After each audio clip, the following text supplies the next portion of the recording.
Hi, ಎಲ್ಲರಿಗೂ ನಮಸ್ಕಾರ. ನೀವು ನೋಡ್ತಾ ಇದ್ದೀರಾ ನ್ಯೂಸ್ ಅಂಡ್ ಕರ್ನಾಟಕ. ನಾನು ನಿಮ್ಮ ಮಂಜು ಗೌಡ. ಕಳೆದ ಕೆಲವು ದಿನಗಳ ಹಿಂದೆ ರಾಜ್ಯಸಭೆಗೆ ಏನು ಎಲೆಕ್ಷನ್ ನಡೀತು, ಆ ಎಲೆಕ್ಷನ್ ಆದ ನಂತರ ನಾಸೀರ್ ಹುಸೇನ್ ಅವರು ಗೆದ್ದ ನಂತರ ಅವರ ಬೆಂಬಲಿಗರು ವಿಧಾನಸೌಧದಲ್ಲಿ ಪಾಕಿಸ್ತಾನ್ ಜಿಂದಾಬಾದ್ ಅಂತ ಘೋಷಣೆಯನ್ನ ಕೂಗಿದ್ರು. ನಾನು ಮತ್ತೆ ಮತ್ತೆ ಒತ್ತಿ ಒತ್ತಿ ಹೇಳ್ತೀನಿ, ಕೂಗಿದ್ರು. ಈ ವಿಚಾರವಾಗಿ ನಾವು ಒಂದಷ್ಟು ವಿಡಿಯೋಗಳನ್ನು ಮಾಡುವ ಪ್ರಯತ್ನವನ್ನು, ಸತ್ಯವನ್ನು ಜನರಿಗೆ ತಿಳಿಸುವ ಪ್ರಯತ್ನವನ್ನು ಮಾಧ್ಯಮಗಳಾಗಿ ನಾವು ಮಾಡಿದ್ವಿ. ಆದರೆ ಇದೆಲ್ಲ ಆದ ನಂತರ ಪಾಕಿಸ್ತಾನ್ ಜಿಂದಾಬಾದ್ ಅನ್ನೋ ಘೋಷಣೆಯನ್ನು ಅಲ್ಲಿ ಕೂಗೇ ಇಲ್ಲ. ಇದನ್ನು ತಿಳಿಸಲಾಗಿದೆ. ನಾಸೀರ್ ಸಾಬ್ ಜಿಂದಾಬಾದ್ ಅನ್ನೋದನ್ನು ತಗೊಂಡೋಗ್ಬಿಟ್ಟು ಪಾಕಿಸ್ತಾನ್ ಜಿಂದಾಬಾದ್ ಅಂತ ಹೇಳ್ತಾ ಇದ್ದಾರೆ. ಇದೆಲ್ಲ ಶುದ್ಧ ಸುಳ್ಳು ಅಂತ ಒಂದಷ್ಟು ಸುದ್ದಿಗಳು ಪ್ರಸಾರ ಆಗೋದಕ್ಕೆ ಸ್ಟಾರ್ಟ್ ಆಗೋದು. ನಿಜವಾಗ್ಲೂ ನಮ್ಮ ಮೇಲೆ ನಮಗೆ ಅವಾಗ ಬೇಜಾರಾದಂತಹ ಪರಿಸ್ಥಿತಿ ನಿರ್ಮಾಣ ಆಗೋಯಿತು. ಏನಪ್ಪ ಇದು, ನಾವು ಕೇಳಿಸ್ಕೊಂಡಿದ್ದು ಸುಳ್ಳ? ನಿಜವಾಗ್ಲೂ ಹಂಗಾಗಿಲ್ವಾ? ಜನಗಳಿಗೆ ತಪ್ಪು ಸಂದೇಶ ಕೊಟ್ಬಿಟ್ವಾ? ಎಲ್ಲರೂ ಈ ಉಲ್ಟಾ ಆಗ್ತಾ ಇದೆಯಲ್ಲ ಇದು. ನಾಸೀರ್ ಸಾಬ್ ಜಿಂದಾಬಾದ್ ಅಂತ ಕೂಗಿದ್ದಾರೆ, ಪಾಕಿಸ್ತಾನ್ ಜಿಂದಾಬಾದ್ ಅಂತ ಕೂಗ್ತಾ ಇಲ್ಲ. ಅಂದರೆ ಕೆಲವೊಬ್ರು ಶೇರ್ ಮಾಡ್ಕೊಂಡಿದ್ದು ವಿಡಿಯೋದಲ್ಲಿ ಕೂಡ ಹಾಗೆ ಇತ್ತು. ನಾಸೀರ್ ಸಾಬ್ ಜಿಂದಾಬಾದ್ ಅಂತಲೇ ಕೂಗಿರೋ ಥರ ಇತ್ತು ಕೆಲವೊಬ್ರು ಶೇರ್ ಮಾಡಿಕೊಂಡಿರೋ ವಿಡಿಯೋದಲ್ಲಿ. ಆದರೆ ಇವತ್ತು FSL ರಿಪೋರ್ಟ್ ಬಂದಿದೆ. ಪೊಲೀಸ್ನವರು 3 ಜನರನ್ನು ಅರೆಸ್ಟ್ ಮಾಡಿದ್ದಾರೆ. ಪಾಕಿಸ್ತಾನ್ ಜಿಂದಾಬಾದ್ ಅನ್ನೋ ಘೋಷಣೆಯನ್ನು ಕೂಗಿರೋದು ನಿಜ. ಆ ವಿಡಿಯೋದಲ್ಲಿ ಪಾಕಿಸ್ತಾನ್ ಜಿಂದಾಬಾದ್ ಘೋಷಣೆ ಇದೆ ಅನ್ನೋದು ದೃಢಪಟ್ಟಿದೆ. ಸೊ ಯಾರು ಕೂಗಿದ್ದಾರೆ ಅನ್ನೋದನ್ನ ಇನ್ನೂ ಕನ್ಫರ್ಮ್ ಮಾಡಿಲ್ಲ. ಅವ್ರು ಇನ್ನೂ ಆರೋಪಿ ಸ್ಥಾನದಲ್ಲಿದ್ದಾರೆ. ಆದರೆ ಆ ವಿಡಿಯೋದಲ್ಲಿ ವಿಧಾನಸೌಧದ ಒಳಗಡೆ ಆ ಸೆಲೆಬ್ರೇಷನ್ನಲ್ಲಿ ಪಾಕಿಸ್ತಾನ್ ಜಿಂದಾಬಾದ್ ಅಂತ ಕೂಗಿರೋದು ನಿಜ. ಮತ್ತೊಂದ್ಸಲಿ ಹೇಳ್ತೀನಿ, ಕೂಗಿರುವುದು ಪಾಕಿಸ್ತಾನ್ ಜಿಂದಾಬಾದ್ ಅನ್ನುವ ಘೋಷಣೆಯೇ ಅದು ನಿಜ. ಒಂದಷ್ಟು ಜನ ಬೊಬ್ಬೆ ಹೊಡ್ಕೊಂಡ್ರು. ಅಪ್ಪಪ್ಪಪ್ಪಪ್ಪ, ಬಿಜೆಪಿ ಬಕೆಟ್ ಮಾಧ್ಯಮಗಳು, ಜನರಿಗೆ ತಪ್ಪು ಸಂದೇಶವನ್ನು ನೀಡ್ತಾ ಇರುವ ಮಾಧ್ಯಮಗಳು, ಇವರು FSL ರಿಪೋರ್ಟ್ ಬರೋದಕ್ಕೂ ಮುಂಚೆನೇ ಇವರೇ ಒಂದು ರಿಪೋರ್ಟ್ನ ರೆಡಿ ಮಾಡಿಬಿಟ್ಟು ಜನರಿಗೆ ಕೊಡ್ತಾ ಇದ್ದಾರೆ. ಇವರಿಗೆಲ್ಲ ನೈತಿಕತೆ ಇದೆಯಾ ಅಂತ ಒಂದಷ್ಟು ಜನ ಬೇರೆಯವರಿಗೆ ಬಕೆಟ್ ಅಂತ ಏನು ಹೇಳ್ತಾ ಇದ್ರು, ಅವರೇ ಬಕೆಟ್ ಹಿಡ್ಕೊಂಡು ಕಾಂಗ್ರೆಸ್ಗೆ, ಸರ್ಕಾರಕ್ಕೆ ಬಕೆಟ್ ಹಿಡ್ಕೊಂಡು ಅವರ ಪರವಾಗಿ ಸುದ್ದಿಯನ್ನು ಪ್ರಸಾರ ಮಾಡಿದ್ರು. ಏನು ಸ್ಕ್ರೀನ್ ಶಾಟ್ ಹಾಕೊಳ್ಳೋದೇನು ಕೇಳ್ತೀರಾ, ಮಾತಾಡೋದೇನು ಕೇಳ್ತೀರಾ? ಬಬ್ಬ. ಇವತ್ತು ಅವರ ಮುಖ ನಿಜವಾಗ್ಲೂ ಬಯಲಾಗಿದೆ. ಯಾರು ಸತ್ಯ ಯಾರು ಸುಳ್ಳು ಅನ್ನೋದು ಗೊತ್ತಾಗಿದೆ. ಈ ಮೂಲಕ ನಾನು ವೀಕ್ಷಕರಲ್ಲಿ ಕೇಳ್ಕೊಳ್ಳೋದು ಏನಪ್ಪ ಅಂದರೆ, ಕರ್ನಾಟಕದ ಜನರಲ್ಲಿ, ದೇಶದ ಜನರಲ್ಲಿ ಕೇಳ್ಕೊಳ್ಳೋದೇನಪ್ಪ ಅಂತಂದರೆ, ಯಾರೆಲ್ಲ ಅಂತಹ ಚಾನಲ್ಗಳನ್ನು ಸಬ್ಸ್ಕ್ರೈಬ್ ಮಾಡಿದಿರೋ ಅದನ್ನೆಲ್ಲ ಆ ಚಾನಲ್ನ ಅನ್ಸಬ್ಸ್ಕ್ರೈಬ್ ಮಾಡಿಬಿಡಿ. ಯಾರೆಲ್ಲ ಆ ಚಾನಲ್ನ ಫಾಲೋ ಮಾಡ್ತಿದ್ರೋ ಅವ್ರನ್ನ ಅನ್ಫಾಲೋ ಮಾಡಿಬಿಡಿ. ಯಾಕಂದರೆ ಇಂತಹ ಮಾಧ್ಯಮಗಳಿಂದ, ಇಂತಹ ಕೆಲವೊಂದು ಬಕೆಟ್ ಚಾನಲ್ಗಳಿಂದ ಜನರಿಗೆ ಯಾವ ರೀತಿ ಸಂದೇಶ ಹೋಗ್ಬೋದು ಮುಂದಿನ ದಿನಗಳಲ್ಲಿ?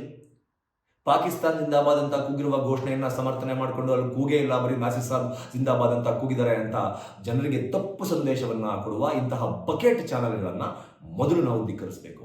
ಇಲ್ಲ ಅಂದರೆ ಇದು ಸಮಾಜಕ್ಕೆ ಮಾರಕ. ಯಾವೆಲ್ಲ ಚಾನಲ್ಗಳು ಅಂತ ಬಾಯ್ಬಿಟ್ಟು ಹೇಳೋದು ಬೇಕಾಗಿಲ್ಲ, ಎಲ್ಲ ನಿಮಗೆ ಗೊತ್ತಿದೆ. ನೀವು ಮನಸ್ಸು ಮಾಡಿದ್ರೆ ಏನು ಬೇಕಿದ್ರೂ ಮಾಡ್ಬೋದು. ಅಂತಹ ಚಾನಲ್ಗಳನ್ನು, ಅಂತಹ ವ್ಯಕ್ತಿಗಳನ್ನು ಸಮಾಜದಿಂದ ದೂರ ಇಡುವ ಕೆಲಸವನ್ನು ಮಾಡಿದಾಗಲೇ ಅವರಿಗೆ ಬುದ್ಧಿ ಬರೋದು, ಒಂದು ಮತಿಗೇಡಿತನ ಕಮ್ಮಿ ಆಗೋದು. ಇದ್ರ ಜೊತೆಗೆ ಈ ಕೆಲವೊಬ್ಬರು ಬಕೆಟ್ ಹಿಡ್ಕೊಂಡು ಅವ್ರ ಕೆಲಸಗಳನ್ನ ಮಾಡಿಕೊಂಡು ಚಾನಲ್ಗಳನ್ನ ರನ್ ಮಾಡ್ತಿದ್ದಾರೆ, ಅದು ಇವತ್ತಿಗೂ ಎಲ್ರಿಗೂ ಗೊತ್ತಿದೆ. ಅದ್ರ ಜೊತೆಗೆ ಕೆಲವೊಬ್ಬರು ಜವಾಬ್ದಾರಿ ಇರುವಂತಹ ಕಾಂಗ್ರೆಸ್ನ ಸಚಿವರು, ಕರ್ನಾಟಕ ರಾಜ್ಯ ಸರ್ಕಾರದಲ್ಲಿ ಕೆಲಸವನ್ನ ಮಾಡ್ತಿರುವಂತಹ ಸಚಿವರು ಕೂಡ ಅದನ್ನೇ ಹೇಳಲ್ಲ. ಅಲ್ಲಿ ಪಾಕಿಸ್ತಾನ್ ಜಿಂದಾಬಾದ್ ಅನ್ನುವ ಘೋಷಣೆಯನ್ನ ಕೂಗೇ ಇಲ್ಲ. ನೀವು ಮಾಧ್ಯಮದವರು ಜನರ ದಿಕ್ಕನ್ನ ತಪ್ಪಿಸ್ತಾ ಇದ್ದೀರಾ. ನಾನು 10 ಸಾರಿ ಕೇಳಿಸ್ಕೊಂಡಿದ್ದೀನಿ ಅಂತ ಹೇಳಿದ್ರಲ್ಲ ಮೇಡಮ್, ಲಕ್ಷ್ಮೀ ಹೆಬ್ಬಾಳ್ಕರ್ ಮೇಡಮ್, ನಮಗೆ ಕ್ವಶನ್ ಮಾಡಿದ್ರಲ್ಲ ಮೇಡಮ್, ಮಾಧ್ಯಮಗಳಲ್ಲಿ ಏನು ತೋರಿಸ್ತಾ ಇದ್ದೀರಾ ಅಂತ. ಇವಾಗ ಏನು ಹೇಳ್ತೀರಾ? 10 ಸಾರಿ ಕೇಳಿಸ್ಕೊಂಡಿದ್ದೀರಲ್ಲ, ಏನು ಕೇಳಿಸ್ಕೊಂಡ್ರಿ? 10 ಸಲ ಆ ಕಿತ್ತು ಹರಿದು ನೇತಾಡ್ತಾ ಇರುವಂತಹ ಕಿತ್ತೋಗಿರೋ ದೇಶ ಪಾಕಿಸ್ತಾನದ ಹೆಸರನ್ನ ನೀವು 10 ಸಲ ಕೇಳಿಸ್ಕೊಂಡ್ರೆ ನಿಮ್ ಕಿವಿಗೆ ಬೀಳಿಲ್ವಾ? ಆ ವರ್ಡ್ ಸಮರ್ಥನೆ ಮಾಡ್ಕೊಂಡ್ರಲ್ಲ, ಇವಾಗ ಏನ್ ಹೇಳ್ತೀರಾ? FSL ರಿಪೋರ್ಟ್ ಬಂದಿದೆ. ನಿಮ್ಮದೇ ಸರ್ಕಾರ ಇದೆ ರಾಜ್ಯದಲ್ಲಿ. ಇಫ್ ಇನ್ ಕೇಸ್ ಬೇರೆ ಯಾವುದೋ ಬಿಜೆಪಿ ಸರ್ಕಾರನೋ JDS ಸರ್ಕಾರನೋ ಇದ್ದಿದ್ರೆ, ಅವಾಗ ಕಾಂಗ್ರೆಸ್ ಅವ್ರು ಗೆದ್ದಾಗ ಅವ್ರೇನಾದ್ರು ಈ ತರ ಆಪಾದನೆ ಮಾಡಿದಿದ್ರೆ, ಅವ್ರದ್ದೇ ಸರ್ಕಾರ ಇದೆ, ಅವ್ರಿಗೆ ಬೇಕಾದಂಗೆ ವರದಿಯನ್ನು ತರಿಸ್ಕೊಂಡಿದ್ದಾರೆ ಅಂತ ಆರೋಪನೂ ಮಾಡ್ತಾ ಇದ್ರೇನೋ, ಮಾಡಬಹುದಿತ್ತು ಕೂಡ. ಆದ್ರೆ ನಿಮ್ಮದೇ ಸರ್ಕಾರ ಇದೆ, ನೀವೇ ಮಿನಿಸ್ಟರ್ಗಳಾಗಿದ್ದೀರಾ, FSL ರಿಪೋರ್ಟ್ಗೆ ನೀವೇ ಕಳಿಸಿದಿರಾ ಎಲ್ಲ ವಿಡಿಯೋನ ಕಲೆಕ್ಟ್ ಮಾಡಿ. ಇವಾಗ ಏನ್ ಹೇಳ್ತೀರಾ? ಪೊಲೀಸರು 3 ಜನರ ಬಂಧನವನ್ನ ಮಾಡಿದ್ದಾರೆ. ನಾಸೀರ್ ಹುಸೇನ್ ಅವರ ಬೆಂಬಲಿಗರು ಆ 3 ಜನ ಅವರನ್ನ ಬಂಧನ ಮಾಡಿದ್ದಾರೆ. ಸೈಯದ್ ನಾಸೀರ್ ಹುಸೇನ್ ನಿಮ್ಮ ಪಕ್ಷಕ್ಕೆ ಸೇರಿದವರು, ಅವರು ನಿಮ್ಮ ಪಕ್ಷದಿಂದ ಗೆದ್ದು ರಾಜ್ಯಸಭೆಗೆ ಆಯ್ಕೆಯಾದವರು. ಇನ್ನ 2ನೇ ಪ್ರಶ್ನೆ ನಾನು ಆ ವ್ಯಕ್ತಿಗೆ, ನಾಸೀರ್ ಹುಸೇನ್ ಏನಿದ್ದಾರೆ ಅವ್ರಿಗೆ ಕೇಳಬೇಕು. ಯಾವನವನು, ಹುಚ್ಚೇನೋ ನಿನಗೆ, ಹೋಗ ಹೊರಗಡೆ ಅಂತ ವಿಧಾನಸೌಧದಿಂದ ಪತ್ರಕರ್ತರಿಗೆ ಗದರಿದ್ರಲ್ಲ, ಎಲ್ಲಿ ಸಾರ್ ಆಫೀಸ್ ಬೀಗ ಹಾಕೊಂಡಿದ್ದೀರಾ? ಮನೆ ಹತ್ರ ಬಂದ್ರೆ ಪತ್ರಕರ್ತರು ಮನೆ ಹತ್ರ ಬಂದ್ರೆ ಕೈಗೆ ಸಿಗ್ತಾ ಇಲ್ಲ.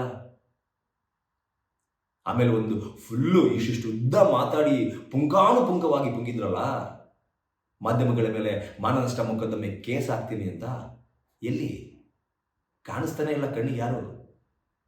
ಬನ್ನಿ ಹಾಕಿ ಮಾಧ್ಯಮಗಳ ಮೇಲೆ ಕೇಸು ಹಾಕ್ಬನ್ನಿ ಸರ್. ಮಾಧ್ಯಮಗಳ ಮೇಲೆ ಕೇಸ್ ಹಾಕಿ ತಪ್ಪು ಸಂದೇಶ ಕೊಟ್ಟವ್ರನ್ನ ಏನೋ ಅದ್ ಮಾಡ್ಬಿಡ್ತೀನಿ, ಏನ್ ಹಾಕಿ ಬನ್ನಿ. ಮಾತಾಡ್ತಿಲ್ಲ ಇವಾಗ ಯಾರು, ಕೈಗೆ ಸಿಗ್ತಾ ಅಲ್ಲ. ಇದ್ರ ಜೊತೆಗೆ ಇನ್ನ ಪ್ರಿಯಾಂಕ್ ಖರ್ಗೆ, ಮಲ್ಲಿಕಾರ್ಜುನ ಖರ್ಗೆ ಅವರ ಪುತ್ರ ಪ್ರಿಯಾಂಕ್ ಖರ್ಗೆ, ಅವರೂ ಕೂಡ ಒಬ್ರು ಮಿನಿಸ್ಟ್ರು. ಸ್ಟೇಟ್ಮೆಂಟ್ ಕೊಡೋದ್ರ ಜೊತೆಗೆ ಅಫಿಷಿಯಲ್ ಆಗಿ ಟ್ವೀಟ್ ಮಾಡ್ತೀರಾ ಸರ್. ನೀವು ಟ್ವೀಟು ಏನಂತ ಟ್ವೀಟ್ ಮಾಡ್ತೀರಾ?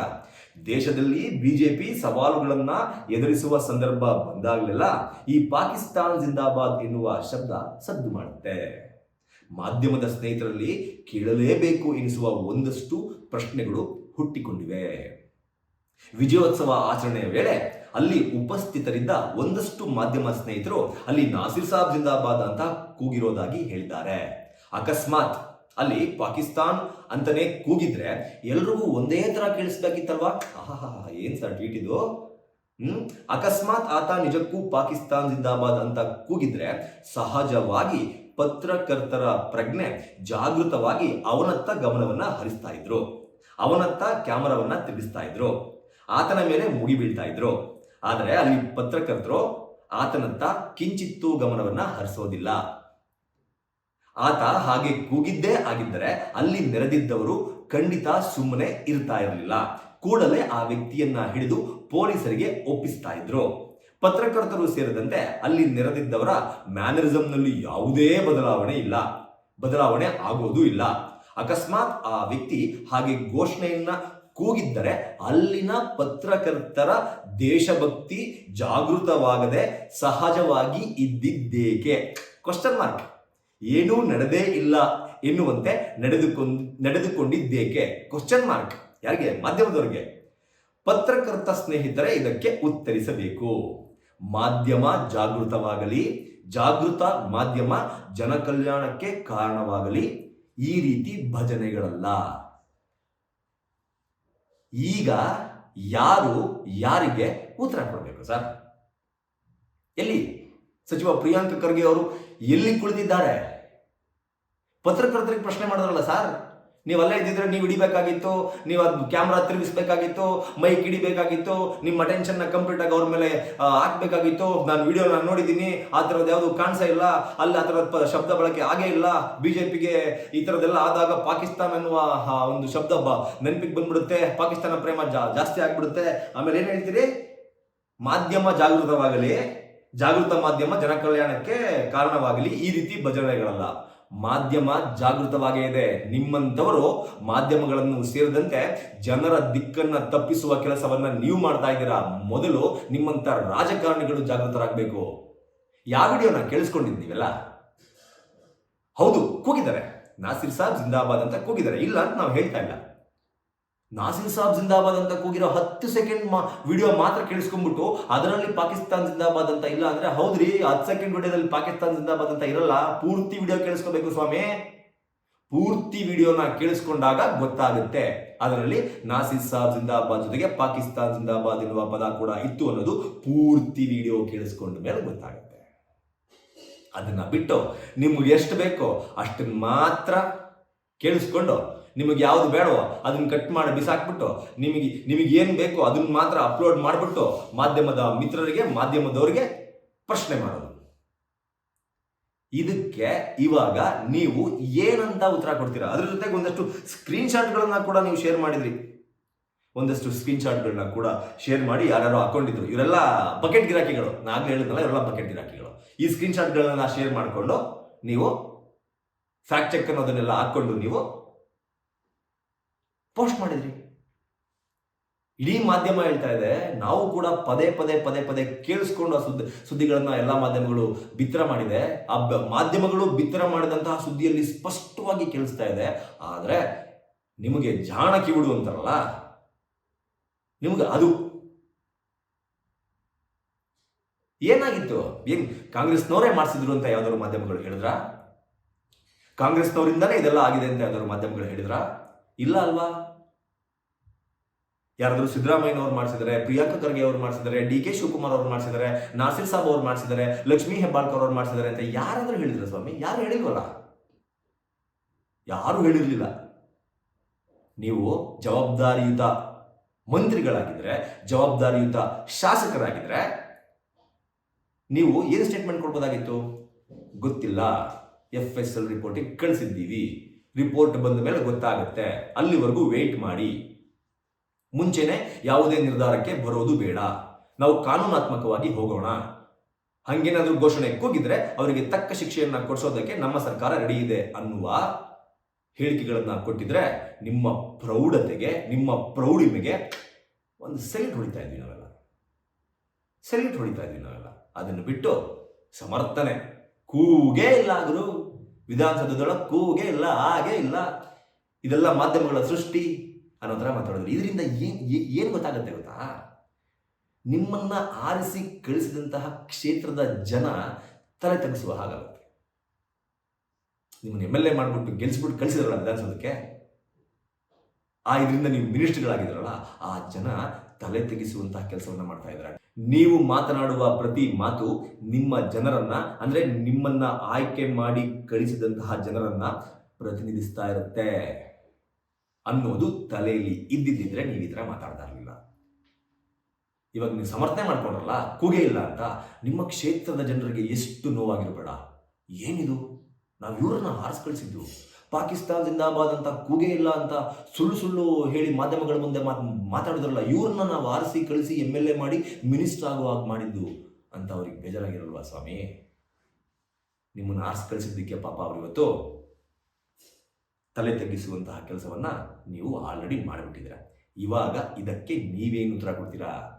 ಮಾಧ್ಯಮಗಳ ಮೇಲೆ ಕ್ವಶನ್ ಮಾರ್ಕ್ ಅಂತ ಇಟ್ಟು ಪ್ರಶ್ನೆ ಮಾಡೋದಲ್ಲ.